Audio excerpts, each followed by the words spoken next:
Agora, eu vou falar finalmente de como é que se faz o diagnóstico. Então, vocês viram várias características do déficit de atenção e hiperatividade. Agora, como é que a gente vai fazer o diagnóstico nesse paciente? Tem ou não tem um déficit de atenção e hiperatividade?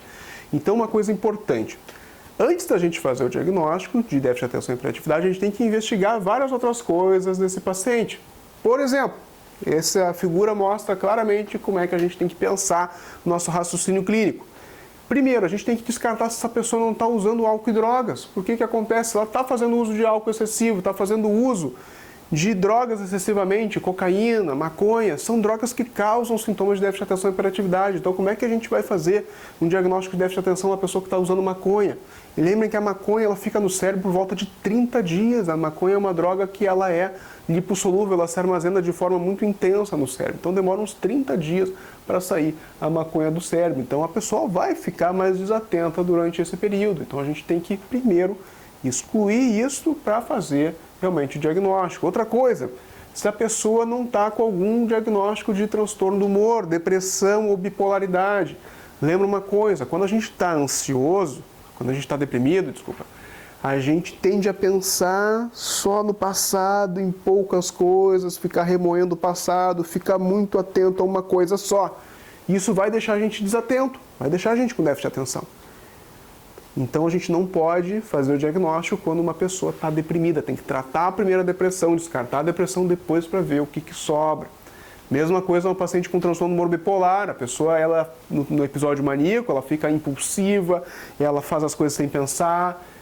Então a gente não pode fazer o diagnóstico de uma pessoa maníaca de transtorno de déficit de atenção e hiperatividade, apesar de serem comorbidades comuns, principalmente quando esse diagnóstico é feito na infância ou adolescência, de bipolaridade. Boa parte dos bipolares infantis também tem o transtorno de déficit de atenção e hiperatividade.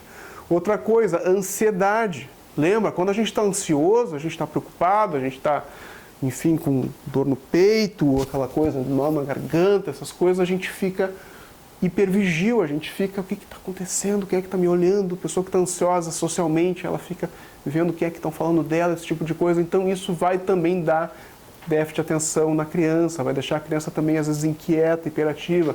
Então a gente tem que tratar primeiro a ansiedade para depois ver o que sobra. Não pode ir lá tratar, ainda mais porque os fármacos que tratam déficit de atenção às vezes deixam mais ansioso ainda, aí vai piorar. Então é muito comum às vezes a pessoa eu usei o tratamento e só piorei. Aí tu investiga, na realidade é porque a pessoa tem uma comorbidade com ansiedade e aí o tratamento fez piorar esse sintoma de ansiedade. Então tem que cuidar isso aí. Aí por último que a gente vai fazer o diagnóstico de déficit de atenção e hiperatividade. Então vocês veem que é quase um diagnóstico de exclusão. A gente tem que primeiro ver várias coisas para depois dizer se tem ou não déficit de atenção e hiperatividade. Outra coisa importante, a gente tem que excluir várias coisas. Por exemplo, se a criança está enxergando bem. Então às vezes tem que fazer primeiro uma avaliação com oftalmo. Se a criança está escutando bem. Então, às vezes, tem que fazer audiometria, consulta lá com fono, com otorrino. Não adianta a gente fazer diagnóstico e a criança não escuta. Óbvio que não escuta. Então, óbvio que não vai estar atento a gente. Então, a gente tem que excluir isso aí. Eu gostaria muito que todos os colégios, uma vez por ano, fizessem exame de audição e exame de visão nessas crianças. Mas, infelizmente, a gente não tem isso aí. Poucos colégios têm esse costume. Apesar de existir ter verba, saúde na escola para fazer esse tipo de coisa. Outro diagnóstico importante que a gente tem que estar atentos é a epilepsia, principalmente as crises de ausência. Aí eu vou mostrar esse vídeo agora para vocês, é um vídeo feito lá em Portugal, para mostrar como é que é uma crise de ausência numa criança. Vejam só.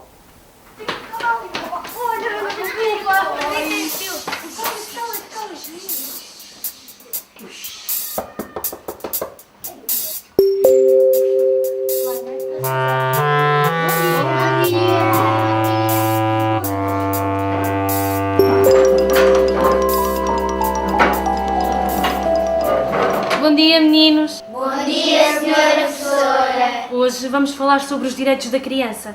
Alguém sabe o que é? Eu sei. Então, juntam-se em grupos de 3 e escrevem numa folha que eu vou dar os direitos que sabem, para depois falarmos sobre isso, está bem?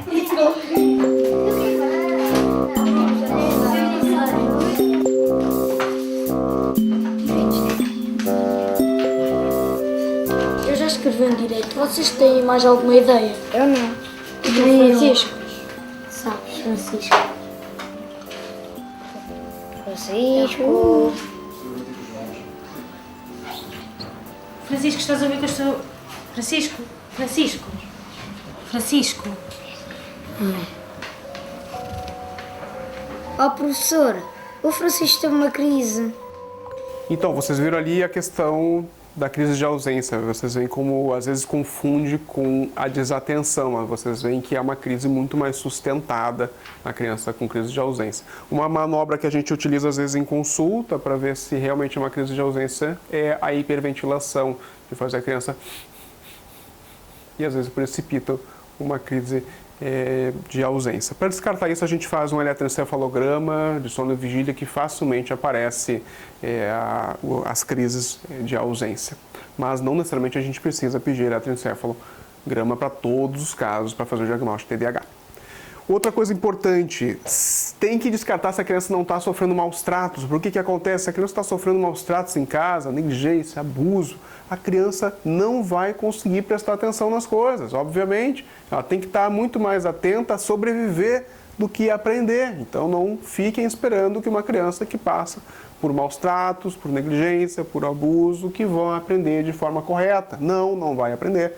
A gente vai ter também um modo específico sobre maus tratos para vocês reconhecerem precocemente para intervir logo nesses casos. Que não adianta ficar encaminhando, às vezes, para psiquiatra, neurologista e não tratar a causa básica que é o maus tratos. Não tem como a gente ficar tratando lá, medicando, fazendo terapia, criança sofrendo. Abuso em casa, não tem como. Tem que primeiro parar com a violência, depois a gente faz o tratamento adequado. Se sobrar alguns sintomas, às vezes tira o abuso, melhora tudo, óbvio. Depressão, ansiedade, já falei. Outra coisa, colégio ruim, colégio pouco estimulante. Espero que depois do curso vocês consigam fazer com que o colégio fique mais estimulante, que o colégio fique com metodologias novas de ensino. Não adianta ficar só com quadro negro lá, com PowerPoint. Não adianta só isso, tem que mudar, o colégio tem que mudar. As crianças aprendem de formas diferentes, cada uma de uma forma. A criança com TDAH frequentemente aprende de forma mais sinestésica, mais com o corpo.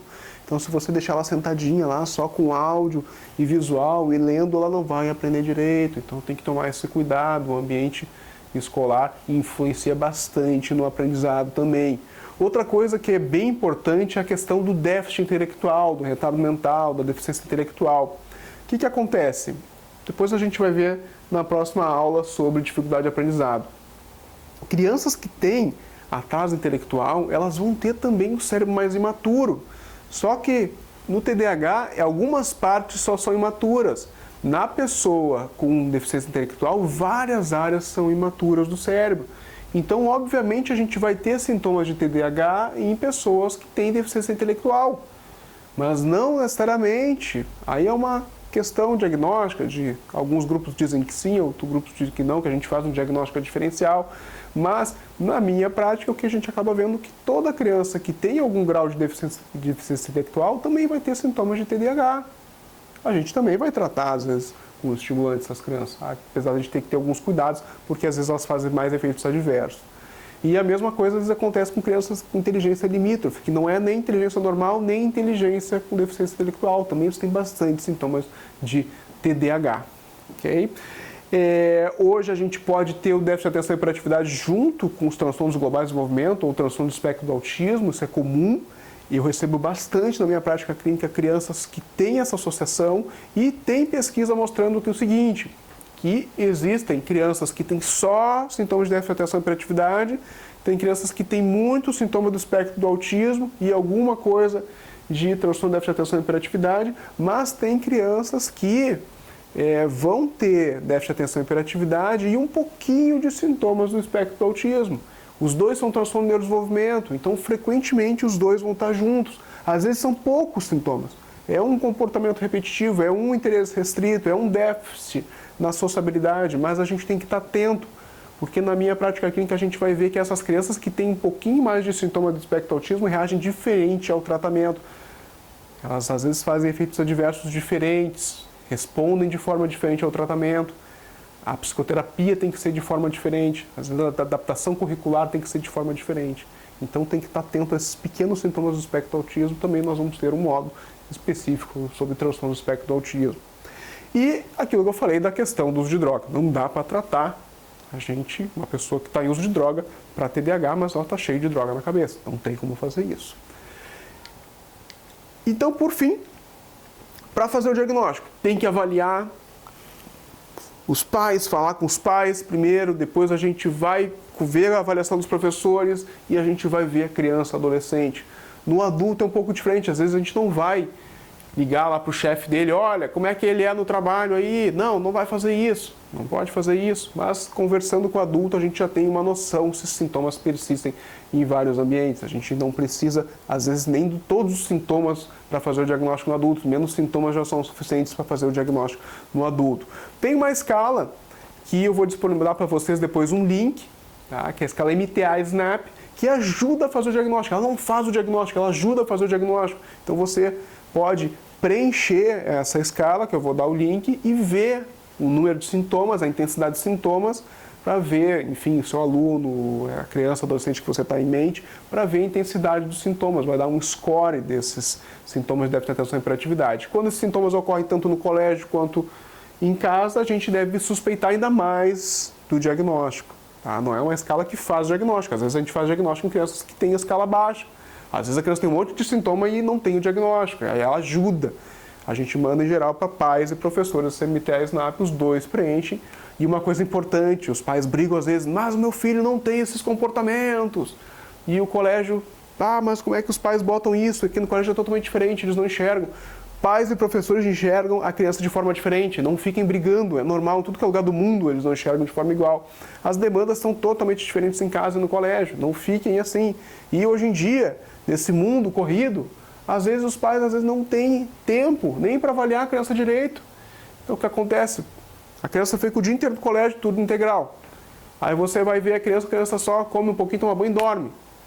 Segunda a sexta é assim, sábado, domingo, leva para o sítio, leva para a pracinha, lá no playground do edifício, a criança fica correndo, a gente não vê os sintomas muito claros. Então a gente tem que dar atenção sim para o que os professores falam, não fiquem culpando os professores, brigando os dois, que a volta e meia eu vejo isso no consultório, não façam esse tipo de coisa.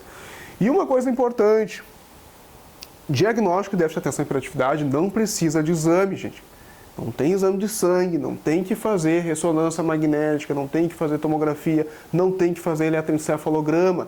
A gente vai pedir esses exames quando a gente suspeita de algum outro transtorno, de alguma outra causa para os sintomas. Então não é, chegou lá, vou pedir. Não, tem que avaliar se tem alguma suspeita de alguma lesão cerebral. A gente vai pedir, se tem suspeita de epilepsia, a gente vai pedir. O diagnóstico de déficit de atenção e hiperatividade não é feito também com avaliação neuropsicológica. A avaliação neuropsicológica ajuda. Sim, ajuda sim. Depois vocês vão ver como é que se interpreta uma avaliação neuropsicológica aqui no curso, mas não é para fazer avaliação neuropsicológica e ver, apresentou TDAH, não apresentou, é só pela avaliação neuropsicológica. Não, são auxiliares. Não façam diagnóstico pela avaliação neuropsicológica somente. São auxiliares. A gente vê bastante e isso aumenta o custo da investigação, às vezes sem necessidade. Então eu espero que tenha entendido como é que se faz o diagnóstico.